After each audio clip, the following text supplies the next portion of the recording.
Welcome back to Ginger Kid Outdoors, the only YouTube channel that brings you all sorts of different firearms and the latest from Farmerrain out of Sweden. Now in today's video, I'm going to be going over comparisons between the current version of tactical rifles. This is nothing more than what do you want to say? Representation, let's go there, of what we've got for modern tactical rifles. And what I'm going to be going over and shooting today is what I consider to be one of the first. Now, my Farmerrain I have out is one of the new new oranges that they have out. This is not a current production model. This is something I had made by them for my hunting here in Wisconsin. It's not really a high visibility, but I think it should still pass for what we need for orange. What is currently available is this nice matte yellow. Now this is available in their 3-pocket line. As you can see, this is a size medium. Your 3 pockets have snaps up the front, a storm flap to keep out any of the rain in more adverse conditions, and a nice little visor here on the hood if you want to keep the rain out of your face. So of course, it's got a drawstring hood on it and snap cuffs with a little elastic piece here that you can go and snap onto these positions there, or keep it there for a little bit wider cuff. You can use that to secure up the cuffs on it. Now with my shiny yellow one here, get that out of the way. What we're going to be going over is the 1892 Winchester. This is a current production. This is the .45 long Colt caliber and their short rifle. What is the short rifle designation on it, or what makes it the short rifle, is it does not have the barrel band. It's got a more streamlined band system here that is a dovetail that goes into the bottom of the barrel there. Actually, no, it's soldered onto the bottom of the barrel. Let me correct that. And then you've got a more slimline grip to the front, which is a little bit longer. It's got a attachment piece up here which has a screw that goes through it, more streamlined looking, and then it's got the crescent butt pad on it versus a more flat butt pad that the carbine will have. Of course, the carbine will also have a saddle ring on the side, where this one does not. Both options are available with a 20-inch barrel. This .45 long Colt features a 10-round tubular magazine, standard load gate. Does eject out of the top, so there is no left or right ejection to it. A tang mounted safety, so that way on safe, the rifle, as you can see, it is clear. The hammer does not go all the way forward. Now you cock it back, take it off of safe. You can visibly see where that hammer will actually go forth and impact when the trigger is pulled. Now, why I'm kind of calling these the first versions of any tactical rifles is with their little 20-inch barrels, they are a lot handier and quicker maneuvering than what the longer counterparts will. And for something manufactured or started in 1892, this is a John Moses Browning design. That quick lever is a lot faster than trying to reload a percussion cap or any kind of a black powder rifle, which would have been going into end of life at that point. And the smokeless cartridges are a lot quicker to load in there. Now, of course, some of the first cartridges with this would have been black powder, but it still would have been a metallic cartridge rifle. So that being said, now our comparisons between this and what we have for tactical rifles today are more of your 16-inch variants, which basically skirts around any short-barreled rifles or anything like that. I like to stick with this kind of a platform, so that way I don't have to have a whole bunch of tax stamps and whatnot. But you have all kinds of provisions on your rifles now for optics. You've got backup iron sights, flashlights, detachable magazines. These are, of course, in a semi-automatic variant. There is no full auto that I have right now because of the sheer cost of it, and I don't have the ability to expend out that much ammunition. Ammunition's expensive, even the .45 long Colt or this 5.56 variant here. So, of course, you get into your MCX line, you've got the ability to have a side folding stock, which is also telescopic, but that's shows you what 100 years of basically adaptations will get you. Now, going back to this, as I mentioned, 10-round magazine to it. This is in .45 long Colt, and the rounds we'll be shooting today is going to be a 250 grain lead round nose projectile here by Winchester. I've got some AAC and a 250 grain XTP hollow point, and lastly we'll be shooting some Underwood in a 250 grain XTP. Now that Underwood ammunition is a plus P. The plus P rating on this is at 1400 feet per second is what their advertised velocity is. 800 feet per second advertised velocity for the AAC XTP, and then 750 for the lead round nose. With all that being said, now let's go ahead and get into the shooting portion of this video. At least that didn't fall on the ground. Move the ammo out of the way, and what we'll get into is the Deadshot bag that I've been using now. And of course I'll have a little rear bag there, my little Sea Life rear bag. I've been using that quite a bit. And of course all velocities are basically gotten with my Garmin Zero there, my X0, something like that. The little Garmin chronograph. Got a Howard Lay hearing protection, and of course my Wiley X, which I will not be using these most of the time for shooting, just because the has a tendency to create too much shadow and fog when I'm actually shooting. So I kind of stay away from using any kind of eye protection, which I know is kind of a taboo subject when it comes to YouTube videos. But with that being said, that is my reason for not wearing any kind of eye protection that much. Next up, let's get into doing some shooting with this. And then from there, I've got a couple of targets and a new stand-in that I've got for my my mannequin that I usually do shooting when I'm doing like slime testing and that kind of stuff. So that'll be coming up toward the end of the video. But up next, we're going to be doing some shooting, chronographing, and some slow motion shots of the recoil on this. Of course, that will be next. Okay, I've got 5 rounds of the 250 grain lead round nose. Excuse me. And I've got my Garmin set up for the lower scale for monitoring pistol velocities. Okay, rifle is on fire, and here we go.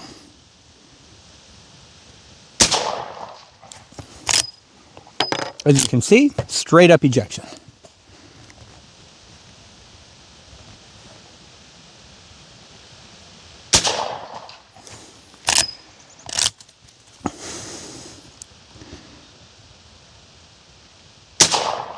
There we go.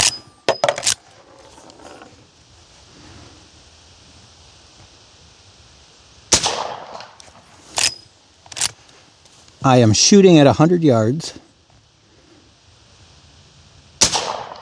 Got a steel plate that is completely obscured almost by vegetation. So that's going to be my 5 rounds. I'm going to go ahead and end that session. I'm going to go ahead and fire up the next one. Oop. Here we go. Okay. And get reset, and then we're going to load up 5 rounds of the AAC XTP. That'll be coming up next.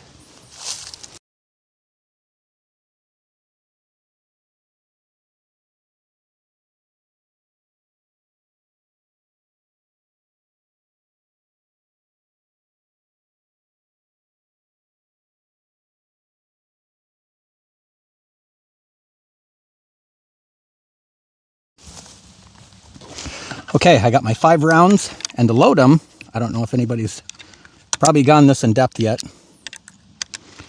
Pretty much just start the nose in. It's a little bit harder when you're not looking at the side of the gun, but, and just like that, you got 5 rounds loaded. Now these ones are a little bit harder to close. They shot fine in the revolvers I was testing them in.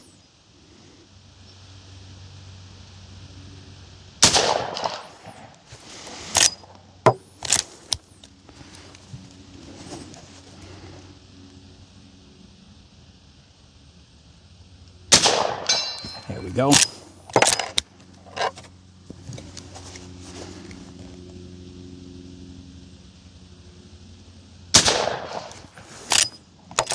And I do not know where these rounds are going. As I mentioned, I got a good idea where that target is.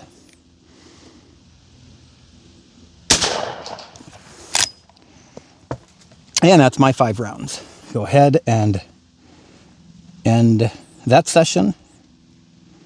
Start a new one. Now with these next rounds, I'm going to go down to select the 1700 to 5000.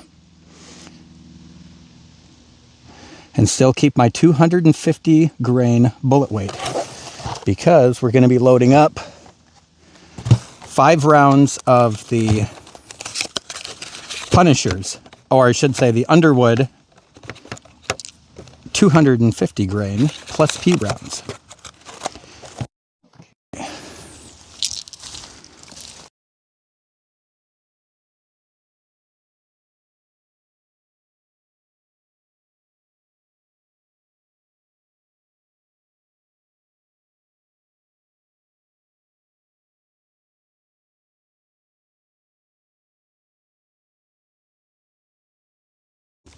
Now, I was shooting some of these yesterday, and I'll be honest, they got some recoil to them.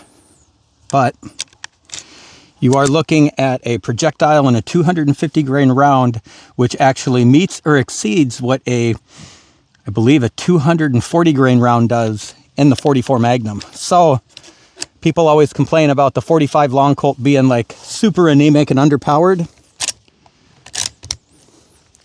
Not in these things. This is gonna hurt with this butt.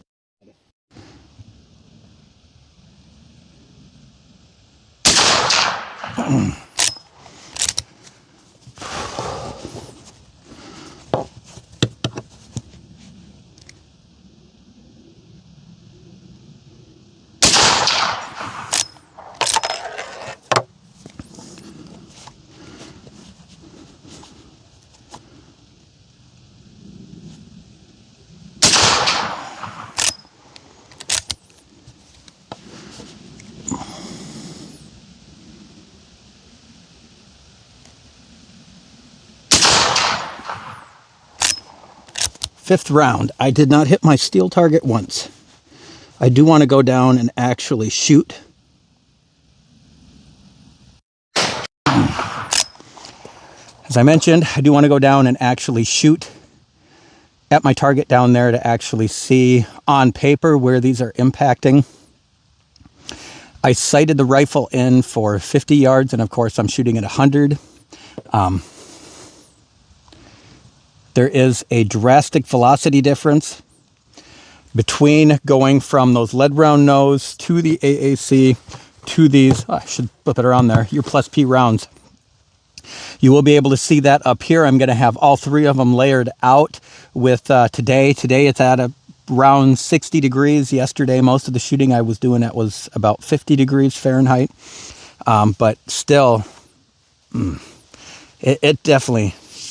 my old shoulder is starting to get tightened up, which, as I mentioned, I've got a solid steel butt pad here, which, I mean, this rifle is just a beautiful looking rifle, but I would say the one downside to it is like the original setup on it. This is designed originally to shoot like these cowboy loads. And you can see in the recoil, in the slow motion between them, the cowboy loads have almost no recoil to them whatsoever. If you're getting somebody into shooting for the first time, these are going to be probably the best bet to go with any of these lead round nosed bullets, whether it be the 45 long Colt handguns, or you want to shoot them a little bigger bore, get them away from like a 22 long rifle, but something that's actually got some mass to it going down range, because you can still have a pretty good thunk on steel. Of course, if you could actually see it, where I am probably shooting over it right now with the velocities, especially of the Underwood. So, as I mentioned, that being said, I'm going to go ahead and have the velocities. Should have been up there, get a good challenge, good idea what the actual velocities are. Now, at 50 yards, when I was shooting, I had probably about a 4-inch group with the lead round nose projectiles, and I forgot to take anything else with. shoot at that range. So yeah, should be some at least some decent footage today for slow motion. I'll shut that camera off right now.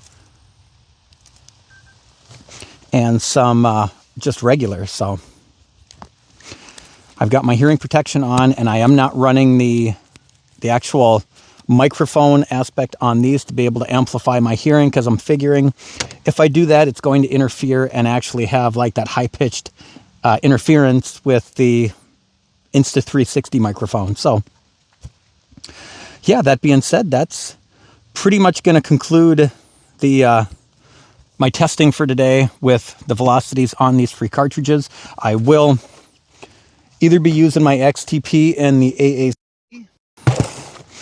or I'm going to be using the Underwood for any kind of hunting for this year. I do want to try to shoot a whitetail with this year. I'm looking at about a 50-yard range, so I definitely want to make sure I'm sighted in. But with this very rudimentary buckhorn rear sight here, how you adjust it is you pull it up and you will slide this notched ladder back and forth, and any windage adjustments, you're going to have to actually take a nylon punch and a small hammer and do some slight drifting of the rear sight there, which I'm pretty much just going to leave it right where it is right now, because I know the 250 lead round nose is hitting pretty good. So this will be hitting a little bit higher, and this is probably going to be shooting extremely high compared to that, which 50 yards, a whitetail, you're looking at about an 8-inch area as to what you want to be hitting for the vitals. So it should be more than adequate to do that. So yes.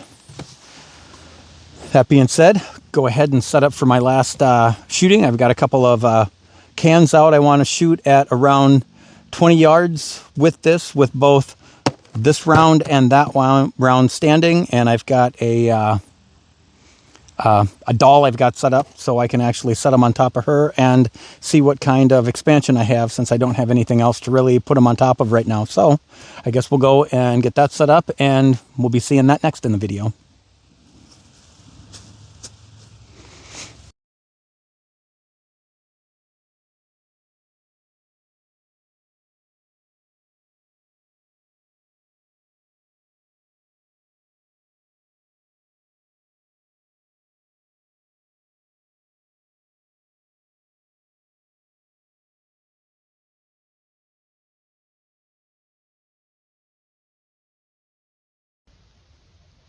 Okay, set up here. 50 yards.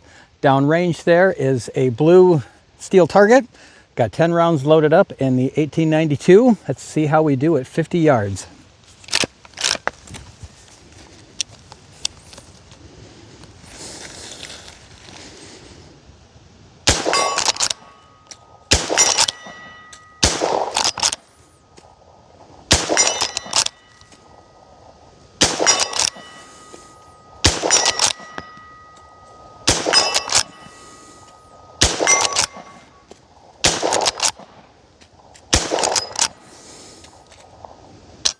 Whoop, and we're out. Not too bad. I think I had maybe 2 or 3 misses out of 10 rounds. Trying to shoot as fast as I can. Obviously, there's people that can run this a lot faster than I can. But with that being said, still not bad. 50-yard hit rate, which is a huge improvement over what a handgun will be, especially something out of a single action variety. So, okay, what I'm going to try to do is shoot that Bud Lite can off the top of Penelope, my little mannequin I've got out here now, with a 250 grain XTP AAC. Hope I don't miss.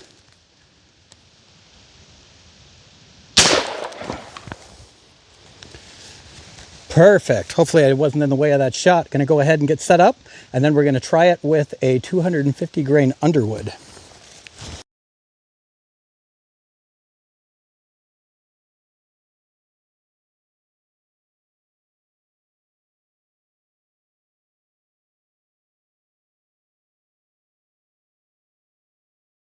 Okay, got the Underwood ammo loaded up. Penelope down there is standing incredibly still. I'm going to aim a little bit lower, see if we can't get a bigger reaction. Cutting back on underage drinking in 3, 2, 1. Ooh, I missed. Wonder where this round is going.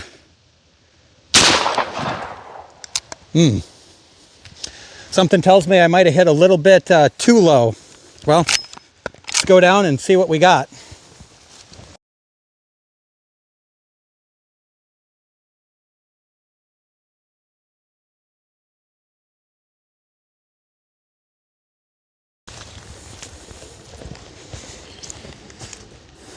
Well, that's going to do it for me today. It's starting to rain, and there's one thing I do not want to have happen to my Winchester here, is for it to get wet. So I do have plenty of the appropriate attire for being out in the elements, but unfortunately, I don't believe that this sort of a rifle is as geared up for it as what most of what I spend a lot of my time shooting does. So that being said, that's going to conclude this video for today on my Winchester 1892 in 45 long Colt. This again is a 20-inch version that is called the short rifle. I did manage to grab one of these before they went out of stock. I've been kind of looking for these for a while, and well, I managed to get lucky. But other than that, we all saw what happened with those beer cans. The old 45 long Colt here still has some life left in it thanks to newer loadings and higher pressures with that Underwood ammo. I think my doll should be okay, but as I mentioned before, go to farmerrain.com. This is currently not an available coat, I should say, but they have plenty of other 3 pockets to choose from, and my rain jeans here, they work fantastic. I know it's not the most tactical attire in order to wear at the range, but the way I see it, I mean, there's all kinds of people out on YouTube that are wearing all kinds of like tactical, like gear, vests, you name it. Shouldn't be afraid to have a little bit of color in your day and wear something a little bit more happier on especially gloomy days like today here in Wisconsin. So farmerrain.com, go check them out on all their different styles of coats and pants that they have, and obviously colors. But until next time, thank you for watching, and I hope you found at least something interesting or entertaining with today's video.